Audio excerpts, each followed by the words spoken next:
Meron kaming kunting iabot sa inyo, madam. Kahit kunti ito, sana makatulong. Ito daw. Tanggapin mo yan dong ha. Thank you, sir.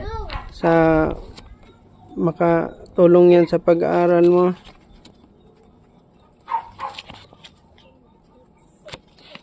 At sana makapagtapos ka ng pag-aaral at matulungan mo yung mama mo. Ano yung masasabi mo dong?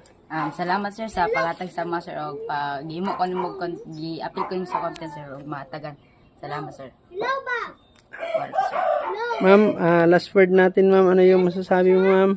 Salamat sir nga na-appeal siya anak kay.